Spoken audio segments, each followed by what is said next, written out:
Les organisations de défense des droits des populations pygmées se prononcera ce mardi. Elle envisage les actions de grande envergure. Dans quelles circonstances est intervenue cette attaque? Le coordonnateur de la dynamique de groupe de population autochtone pygmée donne des explications. Patrick Saïdi est l'invité du journal. Il répond aux questions de Bibi Chungoua.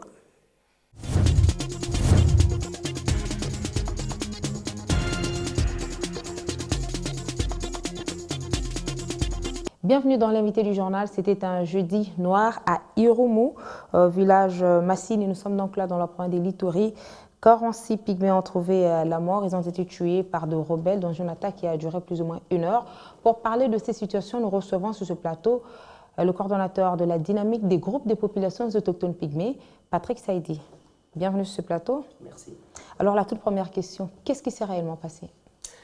Donc, c'est que c'est réellement passé. Donc, le jeudi 14 janvier, dans les villages de Massini, tel que venait de le présenter à l'introduction.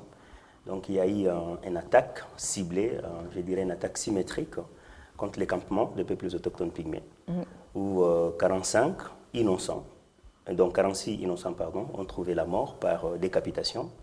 Et il y a d'autres qui ont été fusillés à bout portant. Il y a d'autres qui ont été totalement déchiquetés. Donc, je dirais un jeudi noir pour l'histoire des peuples autochtones pygmées. Alors, y avait-il des antécédents? Qu'est-ce que nous a conduit à ces situations? Est-ce que vous avez quand même des informations supplémentaires? Donc, déjà, il y a nos équipes qui sont sur terrain, d'un côté pour prendre en charge la question des rescapés, mais aussi pour documenter effectivement cette situation inédite dans notre pays. Et la question de savoir s'il y avait déjà des antécédents entre les deux communautés, donc non. Déjà, comme on connaît, dans la plupart des cas, les Pygmées c'est un peuple pacifique. C'est un peuple effectivement travailleur qui rend des services pour les autres communautés non bantoues, notamment dans des champs et autres. Mais curieusement, sans attente, donc sans information. Et ils se retrouvent au milieu de ces massacres. Et vers 9 h, c'était bien calculé? Oui, donc comme je le dis, c'est vraiment une attaque symétrique, calculée, préparée, parce que déjà à 9 h du matin, forcément les hommes pygmées ne sont pas au village pour opposer une résistance, parce que la plupart, ils quittent vers 5 h du matin pour aller dans la forêt, pour les activités forestières. Donc le fait d'attaquer à 9 h, c'était précis, mais aussi le fait que l'attaque a pris 1 heure du temps, donc c'était vraiment très bien préparé. Et les gens qui ont perpétré ces maîtres, on comprend qu'ils l'ont préparé depuis longtemps, et ce sont des professionnels. Et les autres en pas de rebelles, est-ce qu'au-delà des rebelles, là, vous avez d'autres informations supplémentaires? Vous pensez qu'ils étaient en connivence avec certains membres de la communauté, par exemple? Oui, effectivement, parce que dans la plupart des cas, dans la plupart d'attaques de ce groupe-là, ADF Nalu, donc de ces fameux groupes, nous savons plus qu'ils opèrent effectivement par décapitation en utilisant la machette. Mais dans cette situation inédite, il y a eu des armes qui ont été utilisées, donc ce qui n'est pas vraiment le mode opératoire des ADF Nalu. Donc ce qui laisse à croire effectivement qu'il y avait une complicité avec le milice local, les communautés locales, parce qu'il y a des gens, des personnes qui peuvent être facilement identifiables. Et les quelques rescapés les ont déjà quand même identifiés. Il est vrai que vous nous dites qu'il n'y a pas eu, certainement qu'il n'y a pas d'antécédent, mais c'est un village partagé pygmée-bantou ou un village réservé uniquement aux pygmées? Non, c'est purement un village pygmée. Donc ce n'est pas un village mixte. Bon, le problème foncier, il y a déjà quelques informations qui sont en train de nous arriver. Et voilà, donc on le prend comme on le prend en attendant les enquêtes officielles.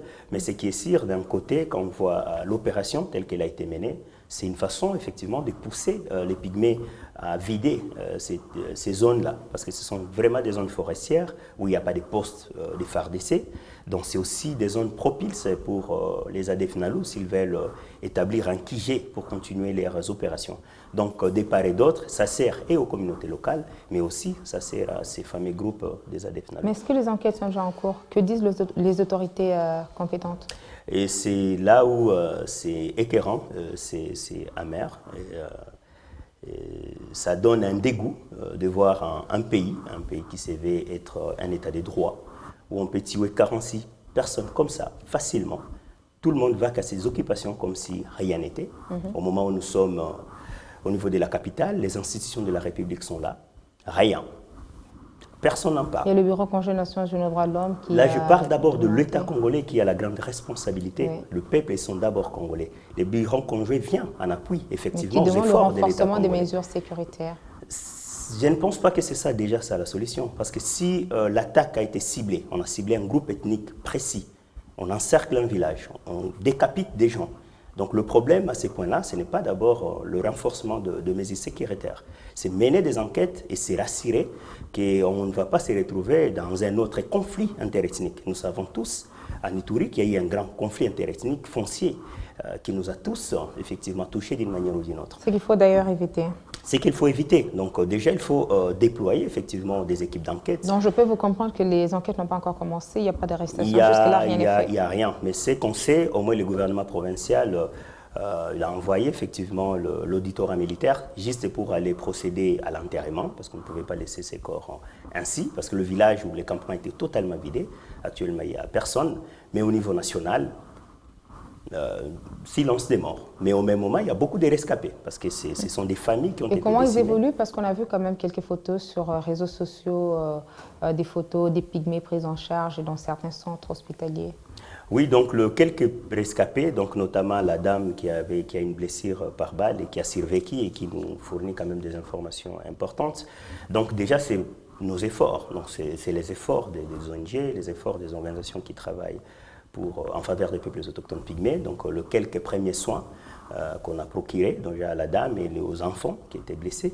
Mais on comprend que non seulement il y a la question des soins, mais aussi les questions humanitaires, parce que tous ces hommes, toutes ces familles décimées, détruites, ils ont fui les villages, mais aussi il faut des soins adéquats. Mais après, il y a aussi la question sécuritaire qui se pose, parce que la dame, c'est l'unique témoin, donc elle est témoin vivant de ce massacre qui a été commis dans ces sites-là, mais jusqu'à aujourd'hui. Mais elle a quand même pu expliquer dans quelles circonstances elle a pu s'échapper à ce drame. Donc, elle s'est échappée parce qu'elle, heureusement, elle n'a pas été attaquée à la machette, donc on a tiré sur elle, et les assaillants l'ont laissée pour morte. Donc, c'est comme ça qu'elle a fourni les efforts pour récupérer aussi les 3 enfants qui étaient encore vivants. Et elle a en tout cas fourni un effort incroyable pour atteindre un autre campement des pygmées afin de demander secours. Qui était situé à plus ou moins 10 km. À 10 km, oui. Donc c'est comme ça qu'elle a pu être... Et on peut comprendre que pour l'instant, le village s'est vidé. Le village s'est totalement vidé, donc ce qui veut dire que ceux qui ont commis ces forfaits, on peut dire qu'ils ont gagné jusque-là. Vous êtes défenseur des droits des populations autochtones pygmées. On peut connaître votre position pour l'instant. Qu'est-ce que vous comptez faire pour ces communautés que vous soutenez? Donc, ce qu'on compte faire, et derrière, ça fait partie des choses qu'on est déjà en train de demander au gouvernement, c'est d'abord condamner ces actes. Parce qu'il ne faut pas montrer à ces gens qu'ils ont gagné, que ce qu'ils ont fait est normal. Déjà, il faut que les gouvernements et nous-mêmes, qu'on condamne officiellement ces actes. Mais au-delà de condamner ces actes, il faut effectivement que des enquêtes soient faites. Et là, quand nous parlons des enquêtes, on espère qu'une équipe indépendante et participative sera mise en place pour aller approfondir les pourquoi de ces massacres. Peut-être ça peut être l'occasion, effectivement, de palper des doigts le problème dans sa globalité au niveau de l'Est du pays. Et comment vous pensez les accompagner dans ce sens? Là, on vient d'organiser une réunion de crise dans laquelle on a arrêté un certain nombre de mesures, donc en termes d'organisation interne pour déjà l'appui humanitaire.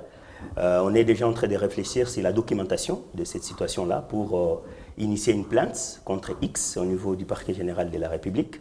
Mais aussi, nous sommes en train d'envisager de remonter jusqu'au niveau de la Cour africaine des droits de l'homme. Parce que nous, ces actes, on est en train de le qualifier un génocide. Donc bien défini et bien ciblé. Dernière question pour terminer. Dans quel état vous vous retrouvez présentement? Je dirais que